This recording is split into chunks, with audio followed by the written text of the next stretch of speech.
This video is sponsored by Honeygain. Stick around to learn more about their passive income application.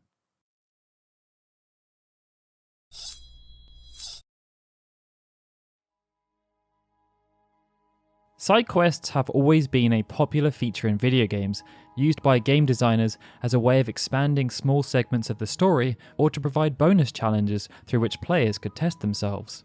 In the earlier days, side quests were infrequent and small in scope, but as game designers evolved their ways of thinking, the scope increased, as did the necessity for their existence, and side quests are now used as a primary method of expanding the volume of content present within a game and increasing its length. Over the years, particularly due to the strong focus around role-playing, Final Fantasy has featured many side quests, and there have been numerous approaches taken for integrating them into the various games. Re-releases of older games have often included bonus dungeons to draw in veteran players who are looking for that extra challenge, while more modern entries have included the notion of the hunt, tasking players with defeating strong, unique foes. Final Fantasy XV then highlighted the perils of side quests, as there were a ridiculous number available to players, but they became pretty monotonous and kind of annoying due to the lack of diversity. And that's actually our line of thinking for today, as after a hard-fought vote, our Patreon supporters suggested that we produce a video where we look at some of the most annoying side quests to have graced the Final Fantasy franchise, and we're going to kick things off with the Publicity campaign from Final Fantasy X-2. Final Fantasy X-2 represented quite the departure from its predecessor, and this was evidenced in numerous ways. There was a more dynamic gameplay system that built upon the active time mechanic as opposed to the conditional turn-based one, and this was focused on 3 protagonists as opposed to 6. The narrative also had a very different tone, but in spite of all of these changes, the developers were keen to retain 2 elements from Final Fantasy X that often pushed people to the brink: minigames and the side quests that were associated with them.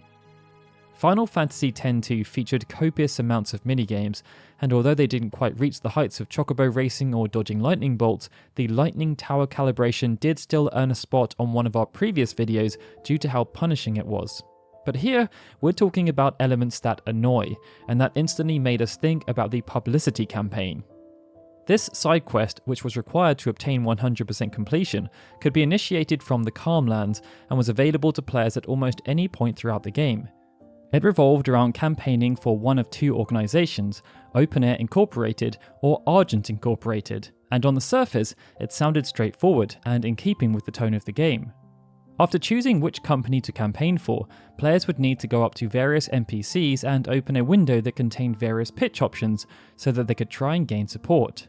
And depending on the pitch used and the reaction of the NPC, a varying number of points could be acquired. After enough points had been accumulated, the publicity level of the organisation would increase and you'd finish off the side quest. It sounds pretty straightforward, but it was anything but due to some pretty horrific design. There was no way to preemptively determine what statement each NPC would respond well to, and even though you would receive feedback as to how the statement resonated with them, the feedback would be useless as there was no kind of trend or pattern based around appearance, interest, or location. The number of points varied depending on the response given, from 0 to 5, and your ability to deliver the correct response would therefore have a dramatic effect on time spent with this side quest, especially as you'd need to acquire 400 points. The only way to guarantee success and save a lot of time and anguish was to use a guide.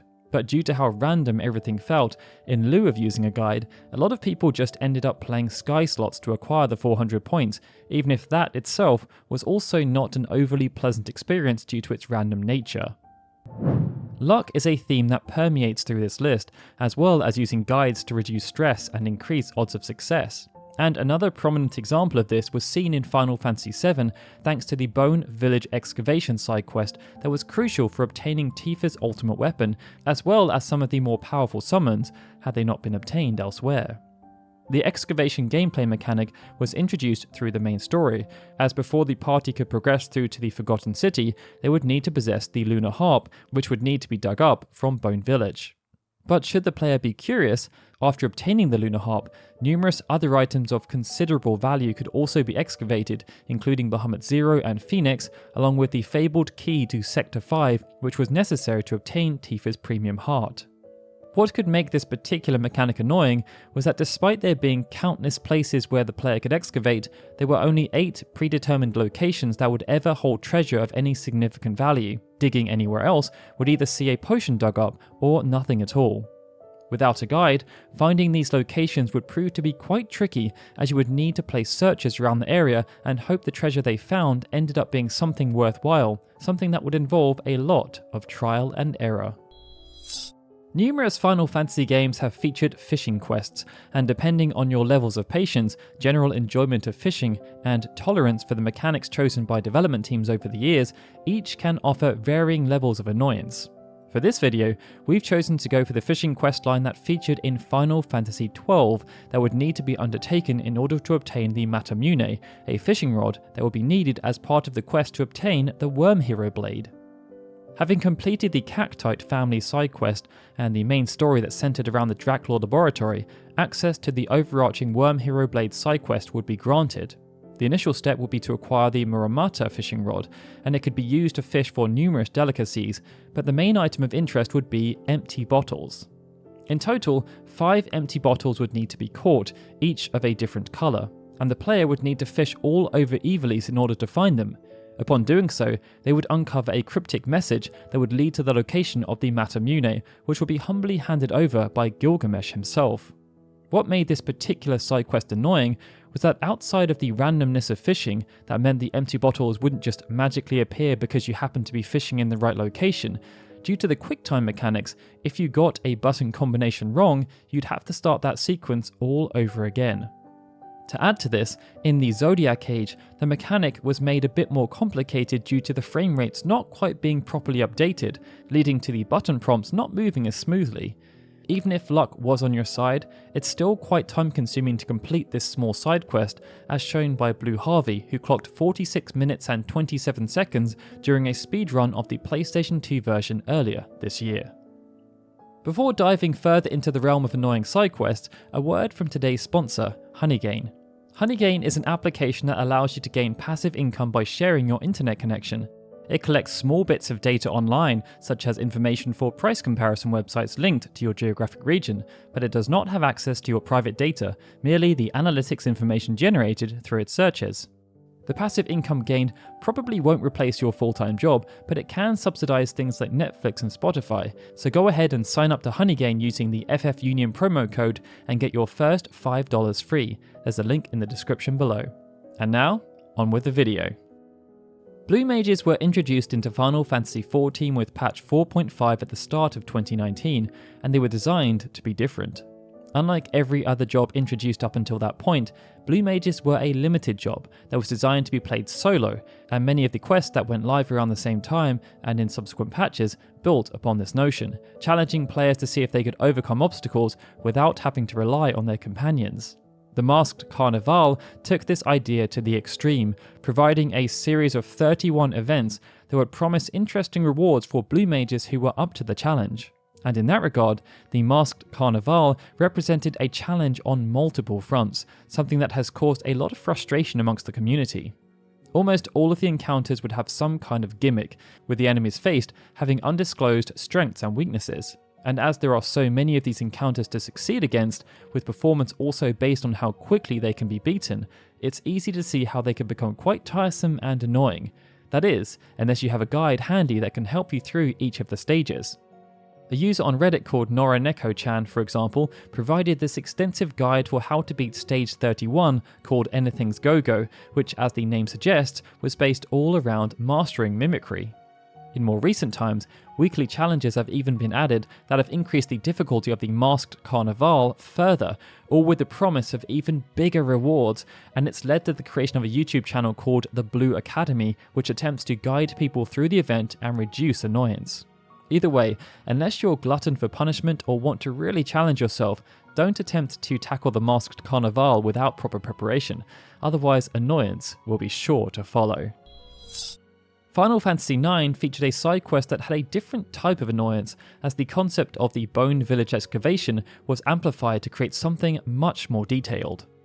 As part of the quest to gain access to the fabled super boss Ozma, players would need to visit a hidden location called Chocobo's Air Garden, and the only way to find its location was to play Chocobo Hot and Cold and then embark on a treasure hunt. Chocobo Hot and Cold could be accessed after entering a Chocobo forest, and once inside, the player could attempt to unearth items buried within the forest. Numerous items could be excavated, but the main item of interest was a chocograph piece. 6 were required, and they could only be found after periodic progress had been made within the story. Much like regular chocographs, chocograph pieces would have a varying probability of being found depending on how many items had already been unearthed during each timed dig, but they were crucial for gaining access to the Chocobo's air garden, and it could take hours upon hours to dig them up due to nothing more than random number generation. That was annoying in itself, but then you'd have to try and find the location shown on the chocograph piece on the world map, with only a single frame photo to work with, alongside an ambiguous clue, and very few real landmarks to act as signposts. This one, for example, just showed a piece of the sea with the signature shadow, and without a very handy guide, actually finding these locations, as well as most of the chocographs for that matter, could end up being a pretty annoying exercise. Fortunately, there are plenty of guides available now that pinpoint their locations, so finding the Chocobo's air garden now just relies on doing well enough in Chocobo Hot and Cold to acquire the pieces in the first place. Final Fantasy X featured a plethora of annoying minigames that were associated with acquiring the celestial weapons, and we featured many of them in our videos over the years. But for this video, we're going to focus on a side quest that not only included one of the sigils, but unlike many of the others, demanded even more of the player after the sigil had been acquired. Unlike the Lightning Bolt Challenge, Catch a Chocobo, or Blitzball, the Monster Arena did not stop after the Mars sigil had been obtained, as there was another side quest that needed much more dedication and patience to complete. Mark of Conquest could only be obtained after defeating Nemesis, but to unlock Nemesis would require a decent amount of effort, and there were numerous annoyances along the way. Perhaps the biggest related to the initial step, the requirement to capture 10 of every type of fiend throughout Spira using the special capture weapon to land the finishing blow. It should also be noted that the fiends could not be defeated by magic, but certain abilities did still work, and the weapon's second slot could be used to add certain status ailments like Death Strike or Stone Touch to speed things up a bit. Naturally, to complete this step took a lot of travelling and patience, as you couldn't just expect the fiends you needed to turn up when you wanted. Some, such as Cactuars, Tonbris and the Simurgh, were notoriously hard to find unless specific steps were undertaken, and if you kept encountering the same collection of fiends you've already acquired, or accidentally defeated them using the wrong move, it could become very annoying and tiresome. Once 10 of every type had been obtained, to gain access to Nemesis, you needed to defeat all of the area Conquest bosses that were unlocked after capturing one of each fiend per area, the species Conquest bosses that were unlocked after capturing one of every member of a species, and the original bosses that each unlocked after certain requirements had been met. Only then could Nemesis be fought. And in the initial sense, Nemesis would appear as quite difficult, but compared to some of the other challenges found within Final Fantasy X, it ended up being quite tame. Regardless, the path to acquiring the Mark of Conquest was fraught with annoyance. And that brings us on to our last entry, but instead of featuring just one side quest, we've decided to place the spotlight on the entire suite of fetch quests that were created for Final Fantasy XV. As the developers of Final Fantasy XV attempted to latch on to a popular trend within Western RPGs, they created literally hundreds of side quests. But even though numerous types of side quests were featured to try and offer some variety, such as photo ops, tours and rescue missions, due to the sheer volume, they became very monotonous very quickly. Perhaps the most annoying type of side quest featured throughout was the fetch quest, a staple within the wider gaming zeitgeist that could be effective if used sparingly and with purpose. In Final Fantasy XV, they appeared far too often, as almost every single character-based side quest related to finding an item and bringing it back. Dave required Noctis to find dog tags that could be exchanged for restorative items, Cid required Noctis to find parts so that weapons could be upgraded, Cindy required Noctis to find parts so that the regalia could be upgraded, Dino required Noctis to find stones so that bracelets could be crafted, etc, etc. By the end, due to there being so many fetch quests, you probably never wanted to see another fetch quest in your life, but if you wanted to gain access to some of the best gear and transportation in the game, it was a necessary rite of passage to make your way through them all. And that concludes our list. They were 7 of the more annoying side quests that can be undertaken in the Final Fantasy franchise. Let us know in the comments below which you found to be the most annoying. And of course, if you enjoyed the video, please be sure to hit that like button and subscribe to our channel. Alright guys, this is Daryl signing out. I'd like to extend a big thank you to all of our Patreon and YouTube membership supporters, especially Raining Eckham, Benjamin, Snow and Gregory, who are super special Onion Knight supporters, and of course a big thank you to everyone for watching this video. I'll see you all again soon for more Final Fantasy goodness.